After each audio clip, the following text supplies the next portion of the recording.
pleasure to present to you Dr. Martin Luther King, Jr.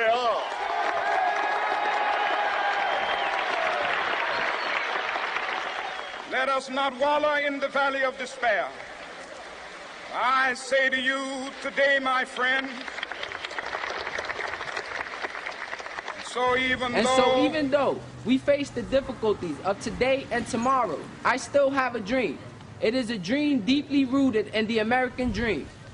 I have a dream that one day this nation will rise up and live out the true meaning of its creed. We hold these truths to be self-evident, that all men are created equal. I have a dream that one day on the red hills of Georgia, the sons of former slaves and the sons of former slaves owners will be able to sit together at the table of brotherhood. I have a dream that one day, even in the state of Mississippi, a state sweltering with the heat of injustice, sweltering with the heat of oppression, will be transformed into an oasis of freedom and justice. I have a dream that my 4 little children will one day live in a nation where they will not be judged by the color of their skin, but by the content of their character. I have a dream today.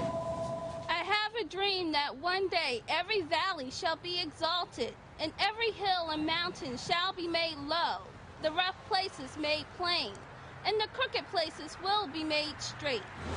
And the glory of the Lord shall be revealed, and all the flesh shall see it together. This is our hope, and this is the faith that I go back to the South with. With this faith, we will be able to hew out a mountain of despair, a storm of hope. With this faith, we will be able to transform the jaggering discords of our nation into a beautiful symphony of brotherhood. With this faith, we will be able to work together, to pray together, to struggle together, to go to jail together, to stand up for freedom together, knowing that we will be free one day. And this will be the day when all of God's children will be able to sing with new meaning. My country, tis of thee, sweet land of liberty, of thee I sing.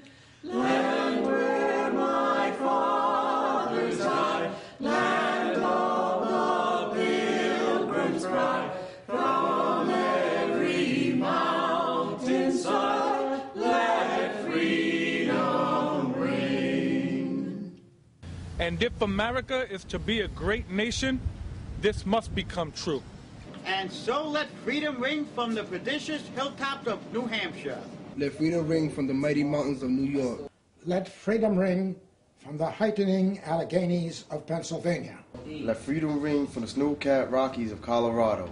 Let freedom ring from the curvaceous slopes of California. But not only that.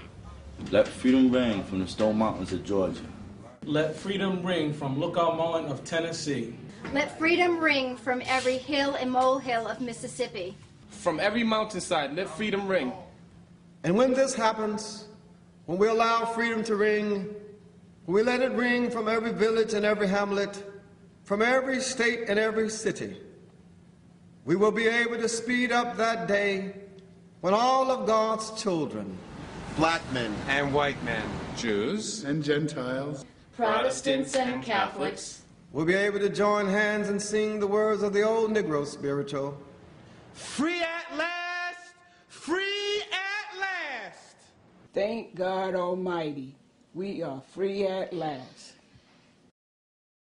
If I can show somebody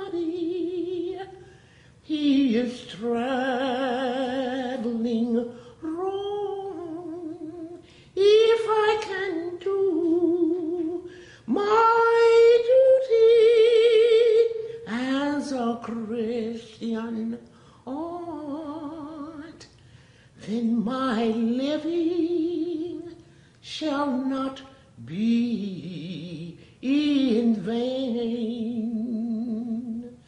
Then my living shall not be in vain.